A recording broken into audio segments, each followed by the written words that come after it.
ialah nikmat yang paling besar. Lagi mahal daripada kerajaan negeri Selangor, lagi mahal daripada seluruh Malaysia, lagi mahal daripada Amerika, mahal daripada dunia, daripada bumi, mahal daripada langit, daripada bulan, daripada bintang, mahal daripada segala-galanya. Itulah syahadah. Syahadah ni, la ilaha illallah Muhammadur Rasulullah, dia lebih berharga, lebih daripada segala-galanya. Semua orang depan saya dalam majlis ni sekarang, kita semua telah dianugerahkan dapat mengenal Allah Subhanahu Wa Taala, diberi dapat mengucap syahadah. Jadi ni nikmat yang sangat besar. Sebab tu abang, kakak, tuan puan, kita kena rasa sangat bersyukur pada Allah, dan dia himpunkan kita. Dan Allah yang letak kita dalam majlis ni. Dalam hadis Nabi sallallahu alaihi wasallam, orang duduk majlis ilmu ni Allah ampunkan dosa. Dosa saya dan kita semua sedang diampunkan oleh Allah SWT. Antara tanda dia baru mula dah rasa mengantuk. Ada rasa mengantuk dah. Tu dosa kat mata dah nak keluar dah. Tapi jangan tengok kawan sebelah tidur, banyak dosa dia dah tidur dah. Tu dosa menengok orang pula Jadi abang kakak duduk begini anugerah Allah yang besar. Hadis Nabi SAW, dalam majlis ilmu ni ada 3 jenis orang. Siapa nak doa dimakbul, angkat tangan. Siapa nak doa makbul, siapa nak rahmat mencurah-curah, rezeki melimpah ruah, siapa nak kahwin lagi.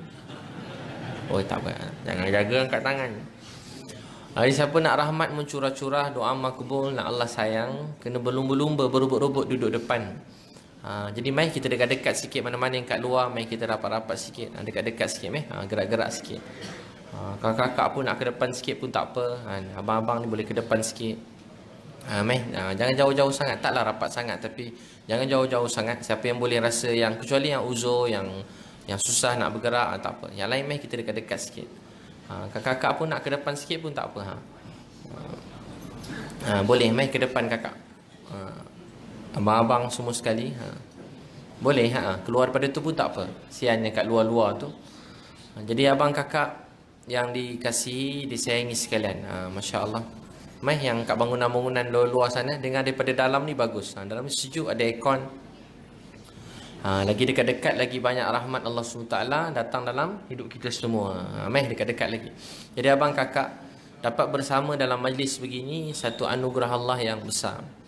Jadi kita kena rasa sangat bersyukur pada Allah, sebab Allah yang memilih kita semua duduk di sini. Anugerah Allah yang besar. Dapat mengucap syahadah ni nikmat yang bukan senang-senang. Bukan tiba-tiba kita dapat Islam, tak. Islam ni sampai dengan perjuangan dan pengorbanan, susah payah. Dulu Nabi SAW bila lahir, ayah meninggal dunia. Nabi masa lahir tak sempat jumpa ayah.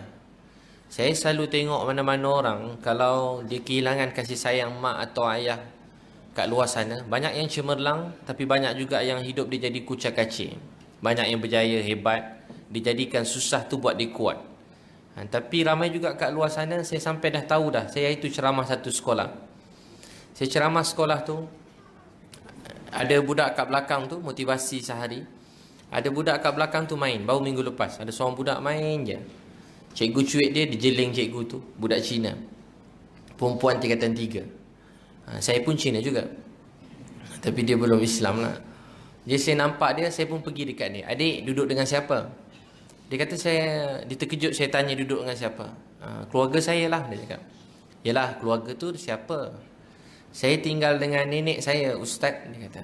Oh, atuk mana? Dah meninggal. Ayah awak mana? Ada? Mana ayah awak? Bila last jumpa dia? 3 bulan lepas. Adik, mak awak mana? Tak tahu ustaz, pergi mana mak saya? Mak awak mana? Awak tak pernah jumpa dia? Dia dah meninggal. Ada lagi. Awak pernah jumpa dia? Tak. Awak rindu kat dia? Tak, saya benci dia. Saya benci mak saya. Awak benci mak awak? Saya benci mak saya. Awak mesti benci betul dekat dia kan? Awak pernah tengok muka dia? Pernah? Awak tak rindu langsung? Tak, saya benci dia. Ditinggalkan saya daripada kecil. Saya tinggal nenek saya. Bapa saya 3 bulan lepas saya jumpa. Lama sikit saya berbual dengan dia. Saya cakap dengan dia, saya rindu mak saya. Sebab mak dengan ayah ni tak sama. Ayah dia kekuatan dia berbeza dengan mak kan. Cara cakap ayah dengan mak mana sama. Jadi saya kata saya rindu mak saya. Lama sikit saya beritahu dia, nak tak saya doakan awak? awak dapat jumpa semula, kalau saya nak doakan awak sesuatu, ataupun Tuhan tanya ke awak, apa awak nak dalam hidup ni, apa awak nak dalam hidup awak? Dia diam, mata dia dah menangis dah bergenang dah. Saya memang saja nak buat dia nangis. Geram tengok main daripada tadi kan. Jadi saya pun tanya dekat dia, rindu apa awak nak jumpa, nak tak saya doakan awak jumpa mak awak semula? Biasanya saya doa saya tak ditolak, saya cakap kat dia. Dalam hadis Nabi, mana ada doa yang ditolak? Semua doa kita Allah terima. Cuma cepat, lambat Allah beri dan tahan sebab dia sayang pada kita. Bukan dia tak tunaikan, dia beri tapi dengan ada hikmah dia. Dia tak beri kita makan yang lapar supaya kita tengok orang miskin, kita kesian. Dia tak beri kita jawapan doa kita hari ini supaya kita boleh tengok orang susah, kita sayang. Jadi sebab tu dia belum beri, supaya kita hidup ni rendah diri. Kalau semua kita doa, semua dapat, mungkin kita jadi sombong kan. Semua doa, semua dapat. Mungkin dah jadi Imam Mahdi pula kita. Semua doa, semua dapat. Semua doa, semua dapat. Dah tak tahu apa jadi kat kita. Mula cakap pun dah lain, pandang orang pun dah berbeza. Tapi bila orang susah ni, dia cakap lain sebab dia susah. Lapar, cara cakap lain bang. Tengah lapar dengan tengah kenyang lain. Tengah kelapar dia cakap pun tak apa larat, rendah diri, tunduk sebab bongkok je kan. Kalau dah kenyang kan bersandar berjawab. Sandar sebab dah kenyang. Abang kakak saya pun tanya kat dia, nak doa saya jumpakan mak. Ustaz, saya rindu mak saya. Saya teringin nak jumpa. Budak tu terus nangis. Saya sampai mana-mana sekolah saya pergi, saya dah tahu dah kalau budak yang tak berhenti main je, atau budak tu tak berhenti ada masalah, cikgu cakap masalah, biasanya selalu dia ada masalah keluarga. Selalunya begitu. Bukan semua, selalunya begitu. Beberapa hari lepas saya balik daripada Sarawak. Saya pergi kat Sarawak. Tiba ada seorang budak kat sebelah hujung sebelah sana, balik pada Sarawak. Dia main, budak dia darjah 5. Laki dia main. Biasalah anak-anak main, saya biarlah sekolah rendah main tu biasalah. Kalau tak main tu yang rasa risau kan. Sakit ke apa dia ni. Dia seorang main, tak berhenti dia main. Time orang sedih-sedih pun dia main. Saya pun pergi kat dia. Adik, mula saya tanya, siapa kat sini tak tinggal dengan mak ayah, tinggal dengan atuk nenek je? Tinggal dengan pakcik makcik, tak ada mak ayah. Ramai yang angkat tangan. Mak ayah pergi mana? Pergi haji ustaz. Aduh, pergi haji pula dah. Kali pertama tak menjadi ceramah saya. Mak ayah dia pergi haji. Musim haji. Jadi tumpang rumah nenek, rumah atuk, rumah pakcik. Bukan macam ni, yang lain. Budak-budak kita pun tanya soalan tak habis bang. Tiba-tiba tanya balik. Tanya seorang tu degil. Saya pergi, tak dapat. Seorang pun tak ada cakap tinggal dengan selain mak ayah. Tiba-tiba saya pergi kat ujung. Tinggal dengan siapa dek? Saya tinggal dengan atuk saya ustaz. Dengan atuk. Ayah mana? Ayah dah meninggal. Mak mana? Tak tahu. Bila tak jumpa mak, masa ayah meninggal, lepas tu tak jumpa mak dah. Lepas tu tiba, awak rindu mak awak. Terus dia nangis. Darjah 2, baru darjah 5 bang. Sian dia kan. Dapat dia meninggal, mak dia sekali tak tahu pergi mana dah. Mak dia mungkin sedih ke apa, putus asa hidup, hilang. Abang kakak, ujian budak kecil darjah 5. Nampak kecil kan, tapi besar kan, budak-budak kecil-kecil. Abang kakak, Nabi SAW lahir, hilang ayah. 6 tahun hilang mak. Masa Abdullah meninggal, lebih kurang umur Abdullah ni 25 tahun. 6 tahun hilang mak. Nama Aminah. Aminah meninggal pun lebih kurang umur 25 tahun. Nabi tak ada adik-beradik lain. Tak ada adik-beradik. Kesian Nabi. Ayah mak meninggal muda. Jarang kan ayah meninggal 25, mak meninggal 25 kalau zaman kita. Zaman Nabi, ayah meninggal 25, mak meninggal 25 tahun. Tiba-tiba mak Nabi meninggal. Mak Nabi tak ada sakit, tiba-tiba meninggal. Dekat Abuak, tiba-tiba dalam perjalanan balik ziarah kubur Abdullah, Aminah jatuh, berpeluh, kemudian Aminah meninggal dunia. Antara perkataan beliau yang sangat masyhur, mak Nabi yang sangat mulia, setiap yang muda akan tua, setiap yang hidup akan mati. Mak merasai inilah hari-hari akhir dalam hidup mak. Masa tu Aminah jatuh sakit, meninggal dunia. Mana-mana alim ulama, kalau mereka sebut pasal Aminah ni, mereka selalu sedih.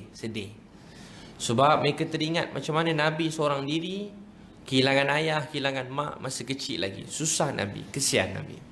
Kecil-kecil susah. Lahir ayah tak ada, 6 tahun mak meninggal. Macam mana ya?